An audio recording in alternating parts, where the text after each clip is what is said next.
Tiotusentals människor har flytt undan krig och misär i Syrien hit till Sverige. Men alla är inte krigsoffer. Det finns också misstänkta krigsförbrytare som har sökt sin fristad här. En man som påstås ha mördat kvinnor och barn på en buss känns igen av sin landsman ute på stan. Han anmäler honom till den svenska polisen, men ingenting händer. Han är fortfarande fri. Vi bestämmer oss för att söka reda på ett par av de misstänkta krigsförbrytarna som lever mitt ibland oss. En sägs vara en krypskytt från Aleppo. Den andra påstås ha hundratals liv på sitt samvete. Jag vill varna för otäcka bilder i det här reportaget. All right, I'm ready. Okay, I'm rolling. Let's go. Vi är på väg till en person som utpekas som synnerligen farlig. En krigsförbrytare. Han sägs vara skyldig till tortyr och hundratals personers våldsamma död.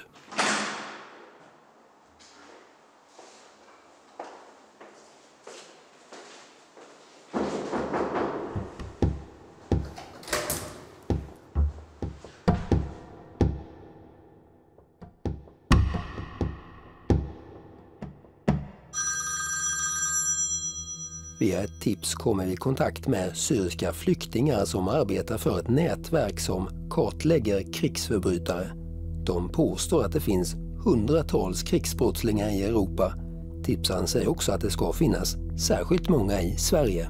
Because they are criminals and very dangerous criminals, killing, raping, women and do everything. Många av de syriska brottsoffren kommer hit till Sverige som flyktingar.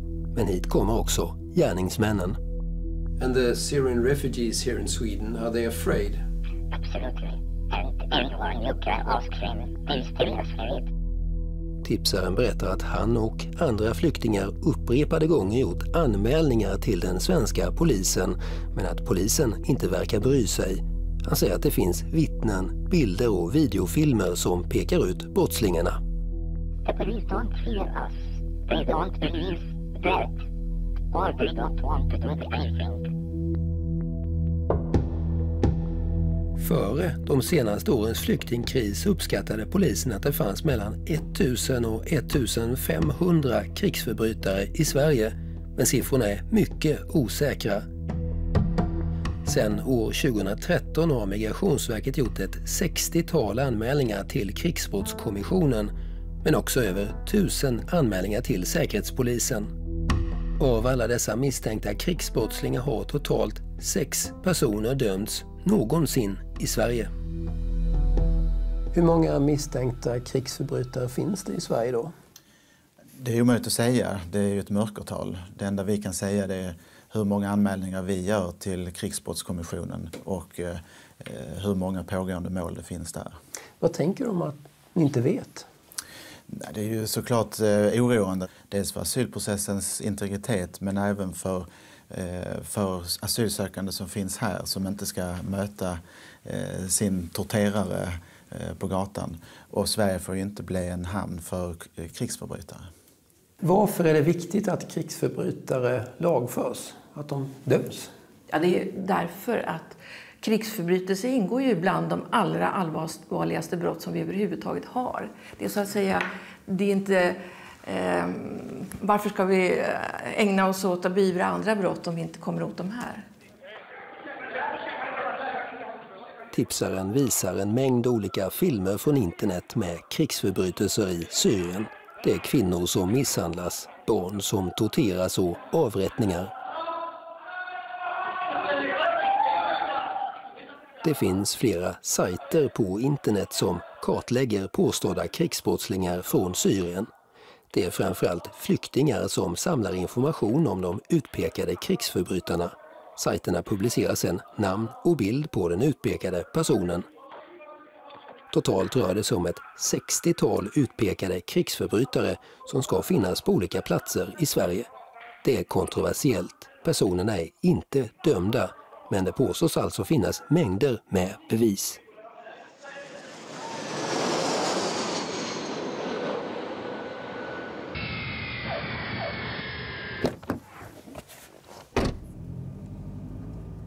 Vi träffar en av ledarna för en av dessa sajter som kartlägger påstådda krigsförbrytare på en hemlig plats i Tyskland. What is your goal? احنا الهدف الأساسي اللي هو توثيق الأشخاص اللي قدموا إلى أوروبا باسم اللجوء اللي هم ساهموا بقتل أهلنا وتهجير أهلنا. You publish names and photos of people who is not being judged by court. Why do you do that? بالأساس مهمتنا نحذر أوروبا من هؤلاء المجرمين المتواجدين على أراضيها، ولكن احنا هدفنا أساسي تحقيق العدالة. احنا نوثق اليوم حتى إذا أوروبا ما أخذت أي إجراء باتجاه هؤلاء المجرمين احنا راح نحاكمهم على الأراضي السورية وتأخذ العدالة مجراها ويتحقق العدل. Mannen vi träffar kallar sig Fouad. Han säger att han själv och ett stort antal flyktingar gjort anmälningar till svensk polis, men att rättsväsendet inte gör något. بس احنا اليوم حاليا عندنا كثير مجرمين، عندنا كثير مقاطع فيديو، نستغرب انه اليوم القضاء ليش ما اتخذ اجراء.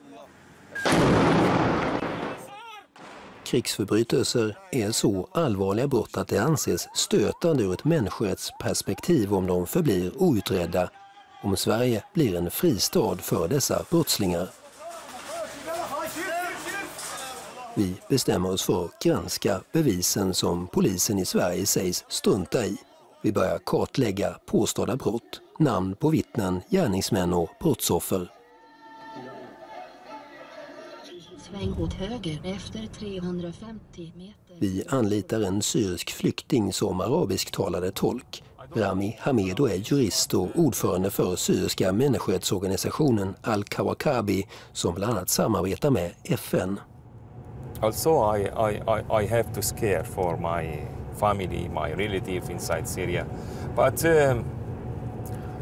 someone have to do something against those criminals. We have to do that. Under arbetets gång intervjuar vi ett stort antal syriska flyktingar. Alla berättar om skräcken för en grupp som kallas Shabias. Enkelt uttryckt beskrivs de vara kriminella grupper som består av tiotusentals personer som får betalt av regimen för att våldta, råna, mörda och tortera. Bilderna vi ser är exempel från internet på övergrepp och är tagna av privatpersoner och aktivister. Många menar att dessa shabias är lika farliga som IS. Det påstås finnas tusentals shabias i Europa idag. لأنه الشبيحة وداعش يمارسوا نفس الأسلوب القتل. يمكن أنتم بأوروبا ما تفوتوا على الويب سايت أو على اليوتيوب تشوفوا مقاطع اللي الشبيحة يذبحوا العوائل، يذبحوا الأطفال، يذبحوا النساء، مثل ما داعش تذبح ناس، الشبيحة تذبح بالسكاكين، تقتل، تغتصب. الشبيحة أنتم يعني ما عندكم فكرة عن من هم أناس ولكن مجرمين مثل داعش. في مقاطع فيديو كثيرة متواجدة على اليوتيوب، أنا مستعد أزودك بيها، كلها شبيحة كيف تقتل الناس. Vi vill i vår granskning hitta vittnen, gärningsmän och brottsoffer. Vi får tag på en flykting i Tyskland som vill träffa oss. Han säger att han väl känner till en av de utpekade gärningsmännen som sägs finnas i Sverige. Gärningsmannen ska ha hjälpt till att tortera och arrestera civila i Syrien.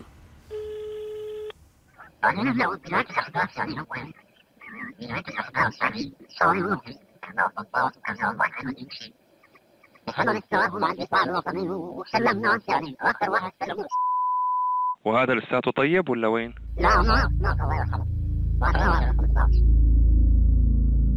Enhet 215 är ökänt bland syriska flyktingar. Det beskrivs så att fängelse där tusentals fångar ska ha torterats till döds.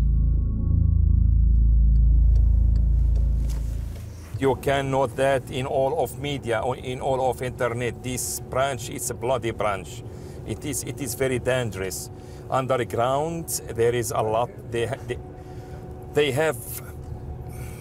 They are artists how they torture the people. It is very, very, very bloody story. Nästan alla syriska flyktingar vi talar med är misstänksamma och rädda. De är oroliga för att vi arbetar för den syriska säkerhetstjänsten. Vi kommer överens med vittnet om att träffas på en hemlig plats i Tyskland några dagar senare. Han är rädd men vill ändå träffa oss. Men plötsligt svarar han inte längre på telefon.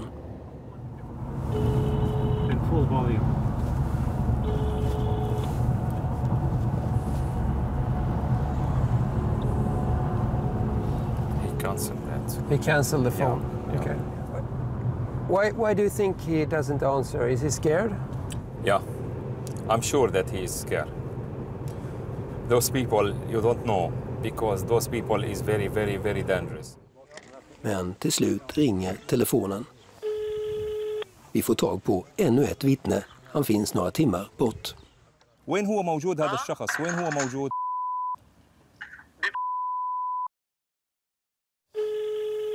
وين هو موجود هذا الشخص؟ وين هو موجود؟ Efter att vittnet försäkrat sig om att vi inte är från den syriska säkerhetstjänsten går han med på att träffa oss i en tv-intervju. Mannen vi kan kalla Ammar säger att han känner den utpekade personen väl. Han påstås vara en så kallad Shabia, en kriminell som arresterat ett stort antal personer i Damaskusområdet i Syrien. Han ska alltså finnas i Sverige. Do you recognize this man, this person? Have you seen him before? Yeah. هذا بعرفه.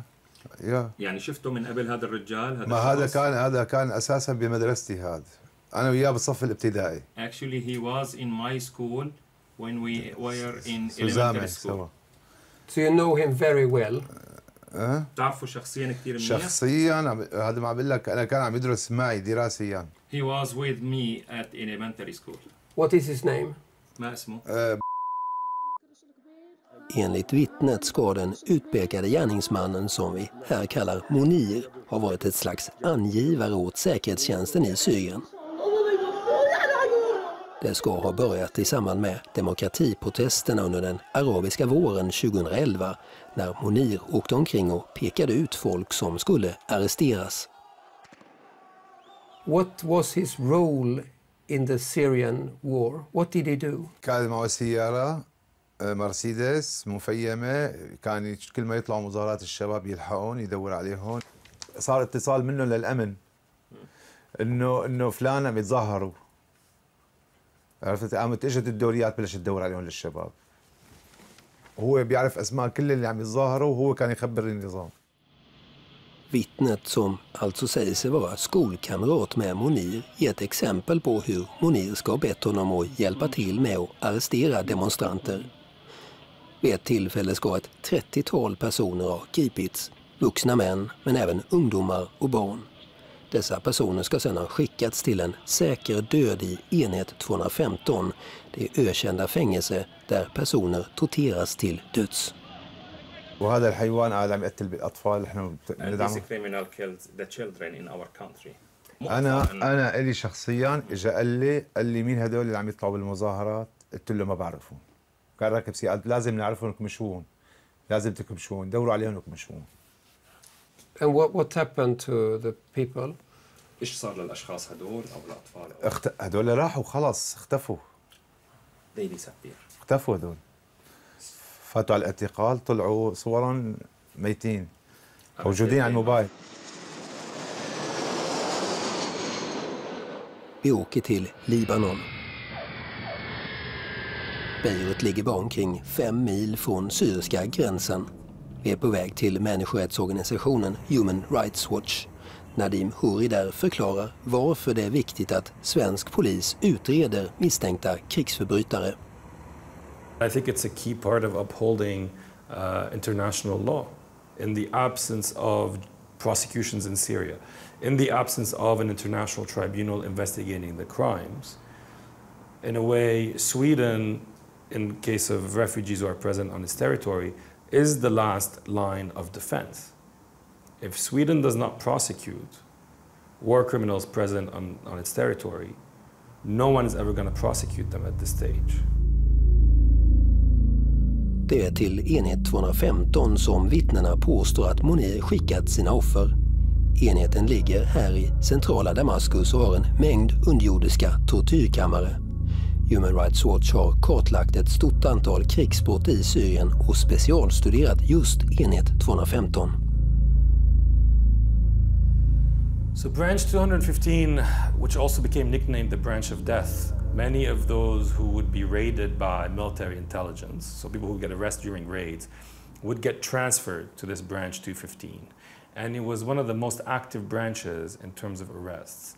And it was one of the branch where we saw the highest number of detainees dying during detention because of torture and other things.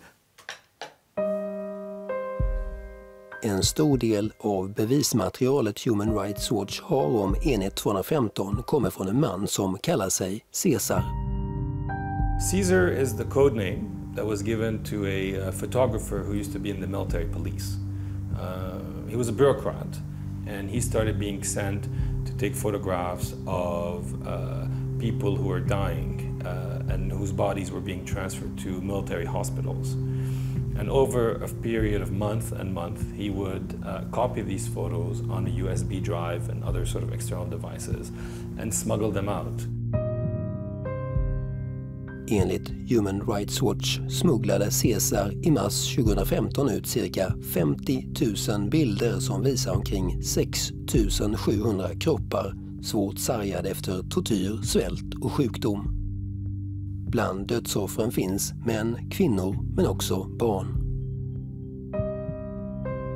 Den 2 augusti år 2012 åkte 14-åriga Ahmad buss. Han var på väg till sin mamma som blivit sjuk. Vid en vägspärr hittar militären en regimkritisk låt i pojkens mobil och han grips. Länge är 14-åringen en av tiotusentals saknade personer. Men i mars 2015 publiceras så Caesars fotografier. Ahmads morbror hittar pojken bland bilderna. هو أحمد ورقم حاطين لي رقم عليه.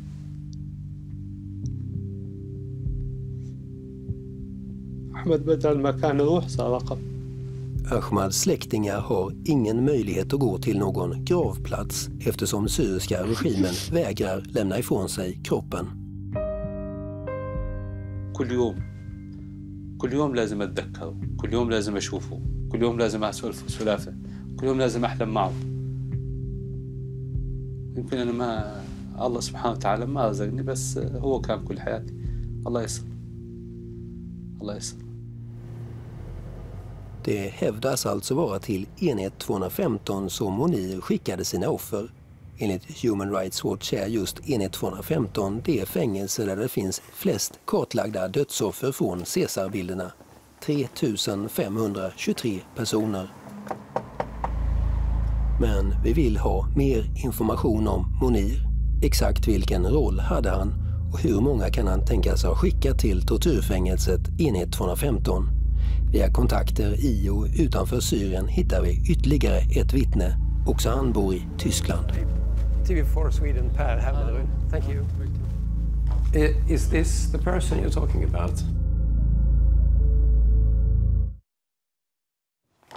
Is this the person you're talking about? هذا اللي احنا المعترف عليه هذا الشبيح القاتل. Vi träffar vittnet Hamza som berättar att han känner den utpekade krigsförbrytaren Monir väl, att de är från samma stadsdel. Monirs grupp ska enligt vittnet ha varit stationerad här vid polområdet Masba al-Salam i stadsdelen Domar i utkanten av Syriens huvudstad Damaskus.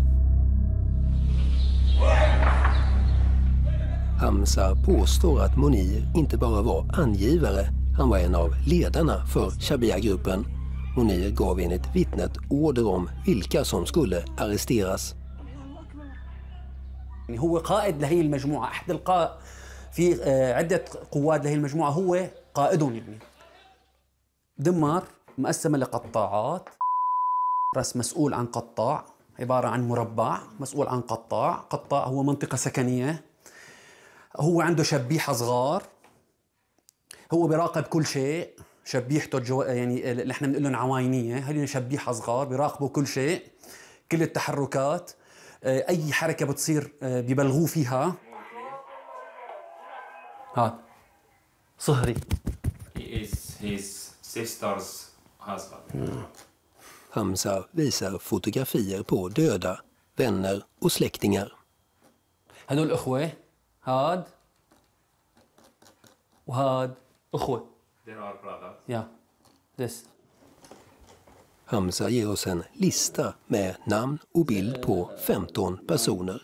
Hamza säger sig vara säker på att det är människor Monir arresterat och som sen torterats till döds. This one. This number 215. هي رقم الفرع. هي هو 215. لا يقل عن 15 شخص مسؤول مباشر، هذا اللي أنا بعرفه، واعتقال أدى لموتهم، وهو بيعرف إنه هدول الأشخاص رح يموتوا. Hamza berättar hur Monirs namn var synnerligen känt i området. Alla var rädda för honom och hans grupp. Enligt Hamza ska Monir ha arresterat personer under många år. Han tror att Monir kan vara skyldig till hundratals personers död. بعتقد إنه هو مسؤول عن اعتقال لا يقل عن 200 شخص، لا يقل عن 200 شخص. هو جزء من المنظومة الأمنية، هو جزء رئيسي، هو جزء رئيسي بالمنظومة الأمنية، مو لحاله بس هو جزء أساسي. Vi bestämmer oss för att kontakta Monir. Vi vill höra hans version av vad som hänt och ge honom en chans att bemöta anklagelserna i reportaget. All right, I'm ready. Okay, I'm rolling. Let's go. Monir bor i en lägenhet i en stad i Sverige. Han lever här under ett annat namn. Han kom hit hösten 2014.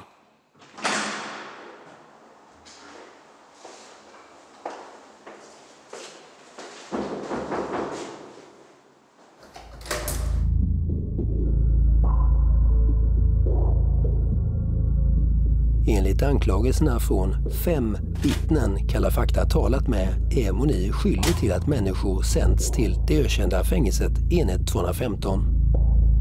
Ett vittne påstår att Monir var ledare för Shabia-gruppen och han har visat oss en lista med personer som ska ha torterats till döds.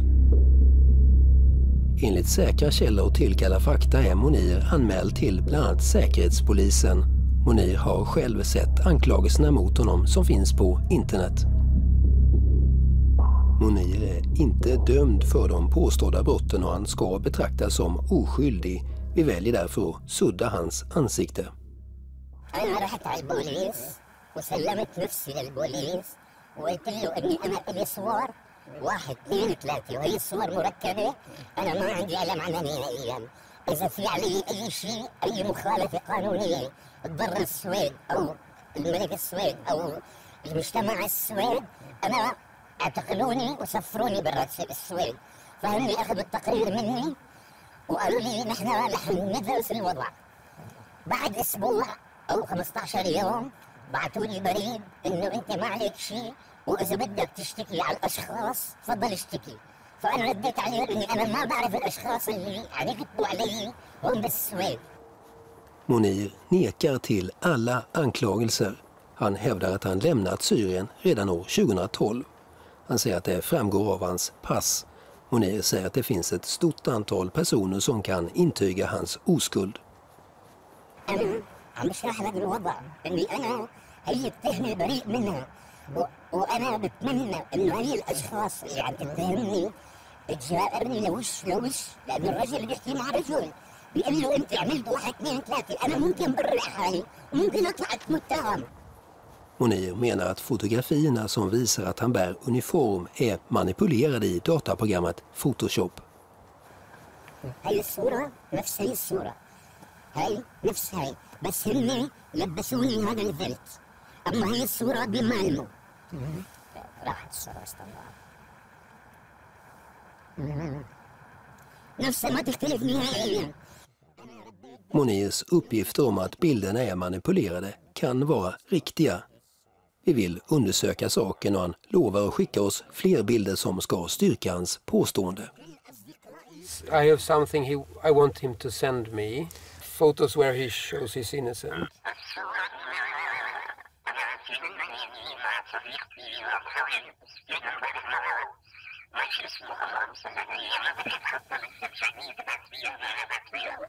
Yeah, bye bye. Massana. Vi ringer Monir vid upprepade tillfällen under flera veckors tid. Men Monir skickar aldrig bilderna som han påstår kan fria honom från alla misstankar.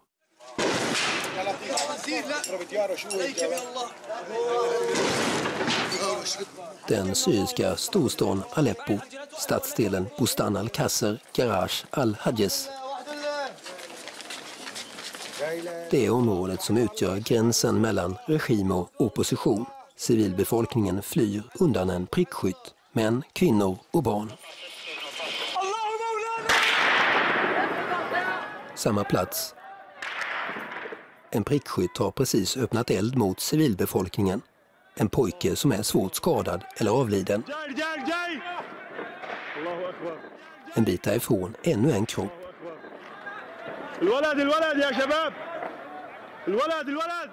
Civila försöker rädda pojken.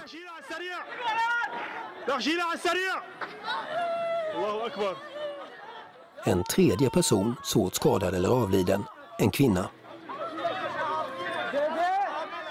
Civilbefolkningen vet var prickskyttarna är gömda.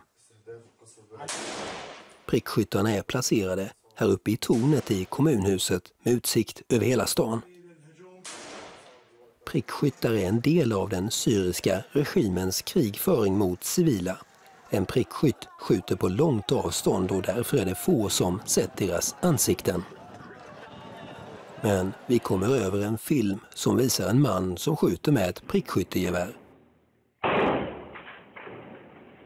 Flera personer vi talar med hävdar att bilden är tagen just i tornet i kommunhuset i Aleppo.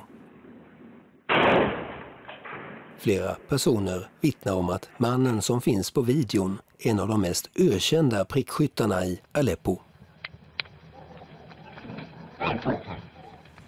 Vi träffar en person som säger sig känna till platsen och namnet på prickskytten.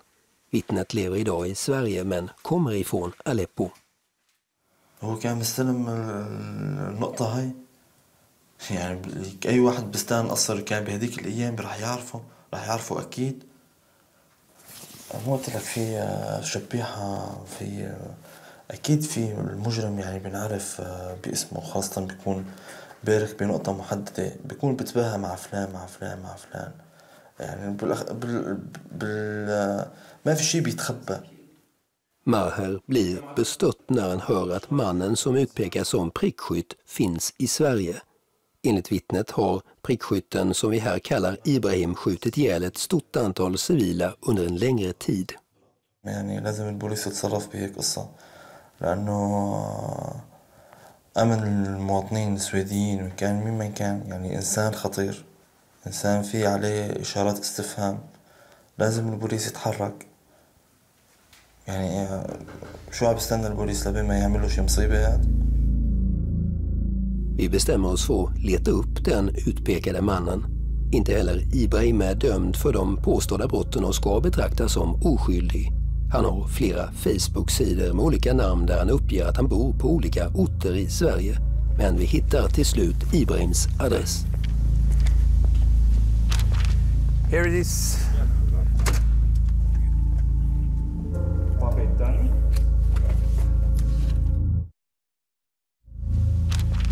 Here it is.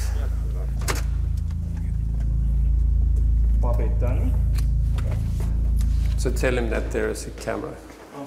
Han kommer. There are people saying that you were working as a sniper in the war and that you were killing innocent civilians. Is that correct? لا هذا الشيء ما صحيح. أنا لكن شامل هاي ولا فكر. أنا ما يصير غلط يعني. لا أنا ما قتلت أبدا ولا حملت لا. Först förnekar Ibrahim att han burit vapen överhuvudtaget.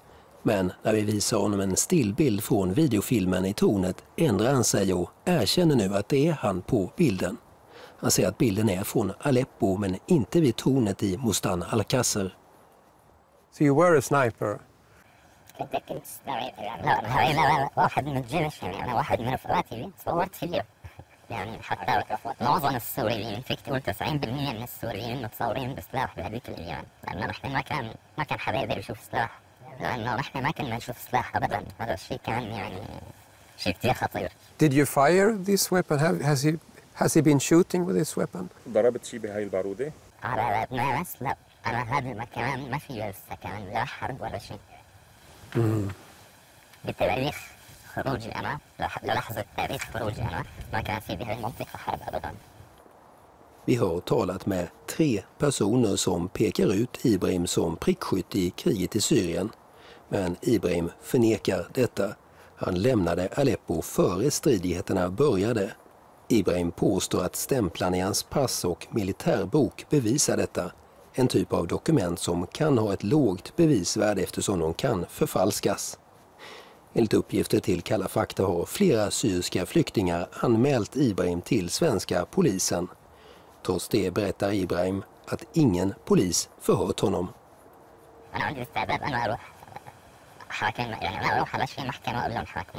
Okay. Have the police questioned you? Have the police talked to you?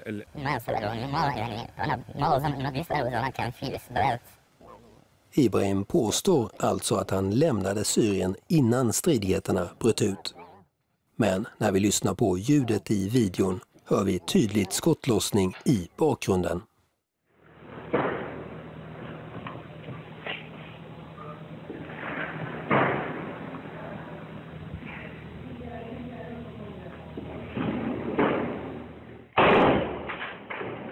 När vi ringer honom igen ändrar han sig ännu en gång. Han säger att det kan ha varit strider fast långt därifrån.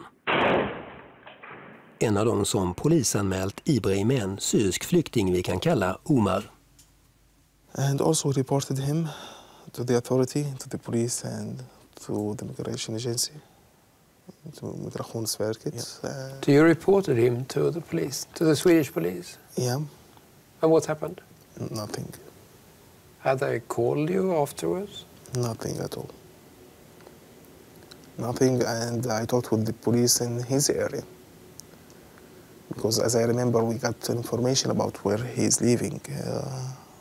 But I remember it, and I sent an email about it also to a detective in the police department. And we are still waiting. Omar berättar att han anmält flera utpekade krigsförbrytare till myndigheterna. Han upplever att svenska samhället inte gör tillräckligt för att skipa rättvisa för de syriska brottsoffren som idag lever som flyktingar här i Sverige. They are just a pure killer. They are enjoying what they are doing. That's why they are dangerous. And what kind of human they are? They are not a human at all. They have the human bodies, you know, but they are not a human. They are just a pure killing machine or something like this. People who are enjoying doing this to kids and women and civilians. Det är ofta Migrationsverket som upptäcker misstänkta krigsförbrytare i Sverige. De anmäler sedan personer som misstänks vara hot mot rikets säkerhet till Säkerhetspolisen och personer som misstänks för krigsförbrytelser till polisens krigsbrottskommission. Ja, det har ökat kraftigt från ett 100-tal till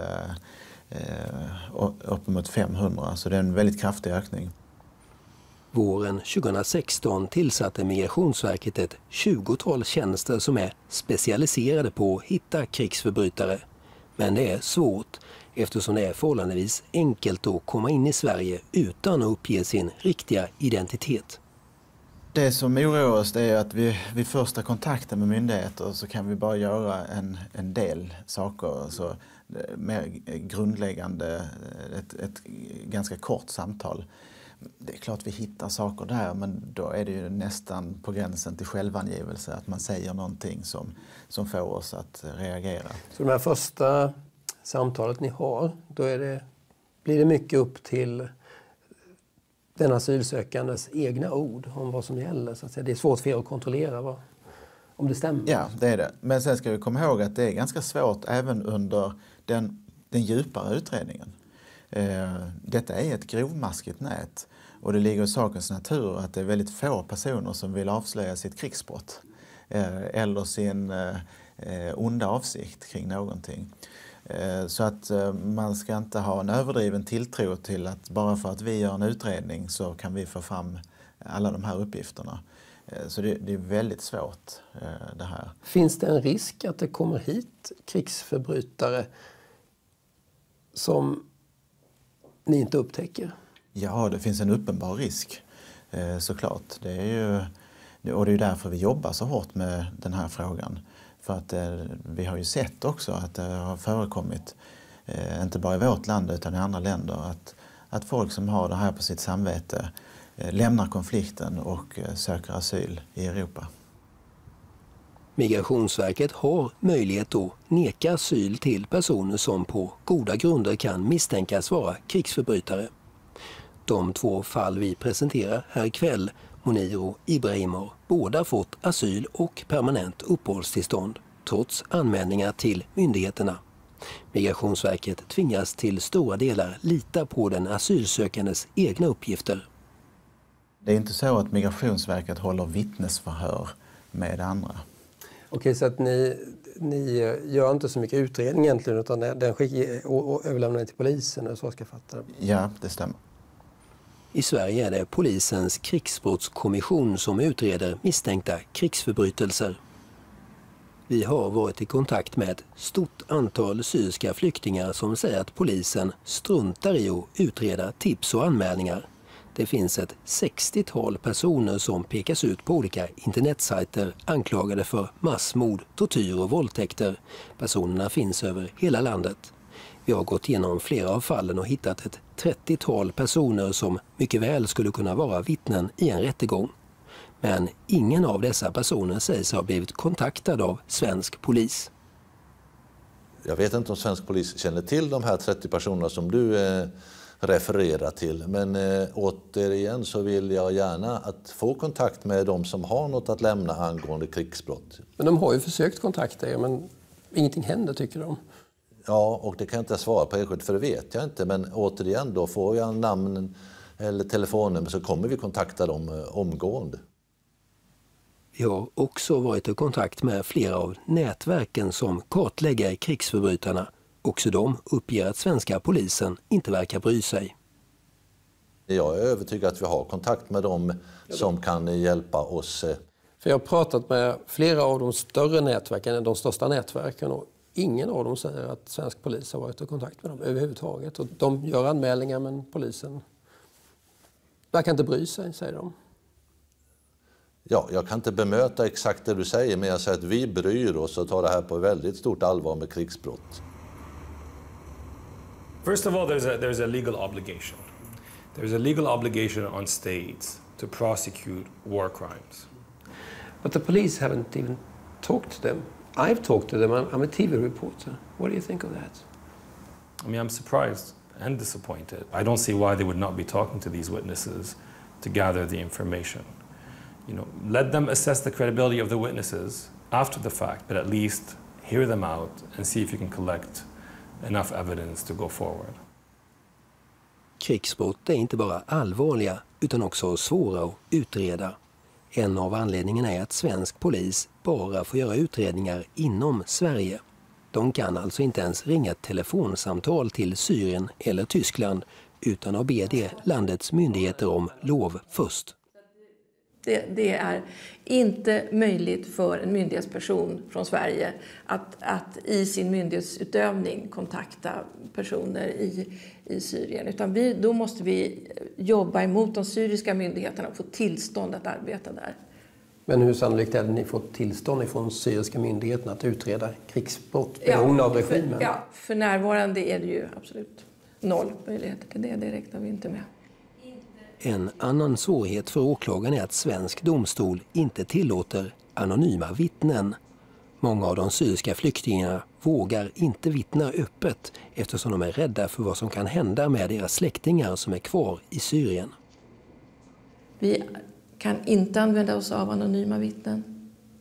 Utan de vittnen som kommer fram och faktiskt berättar, det är otroligt värdefullt. Många av de flyktingar jag har träffat säger sig vara säkra på att det finns gärningsmän här i Sverige. Gärningsmän som ska ha begått krigsförbrytelser.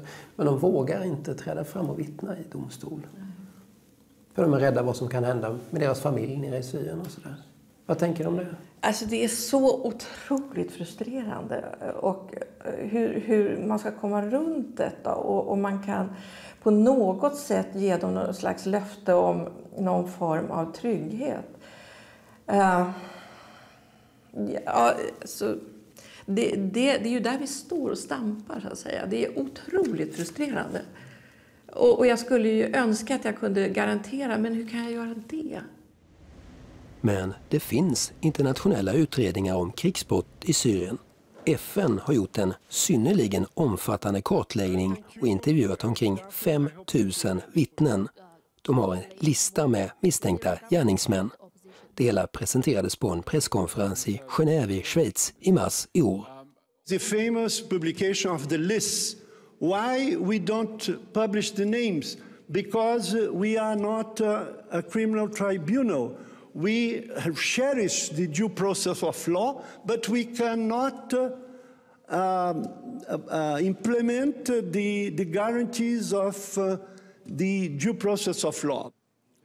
Listan på misstänkta gärningsmän är alltså hemlig för allmänheten. Enligt FN är det istället åklagarna i bland annat Sverige som har rätt att få del av informationen. Men när vi talar med svensk krigsbrottsåklagare får vi ett annat svar.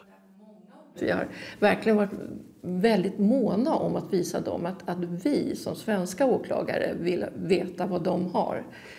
Men vet ni vad de har? Har ni fått se listan? Nej. Det har varit väldigt tydliga med att det lämnar de inte. Så det kan alltså finnas personer på den listan som finns i Sverige idag utan att ni känner till det? Det kan jag inte uttala mig om det. Du vet inte? Nej.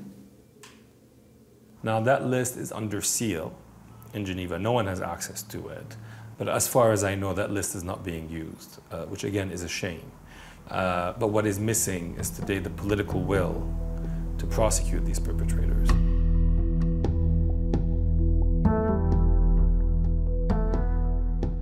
Ingen vet hur många krigsförbrytare det finns i Sverige. Det har gjorts uppskattningar som säger att det finns över 1000 stycken. Det är nu 15 poliser som ska utreda alla dessa fall. Why should Sweden waste taxpayers' money on investigating crimes in another country? Well, this person is on your soil today. And Sweden should not turn a blind eye. If done right, this is not just a cost, this is an opportunity to start putting an end to impunity in Syria. And maybe, just maybe, by holding more and more of these people accountable, maybe we'll reduce some of the acts that are ongoing in Syria. If someone is sitting in Syria and they hear that their friend who used to do the same things as them is being now prosecuted, I think it will make them think twice. They will be afraid. So maybe they won't torture as much the next time.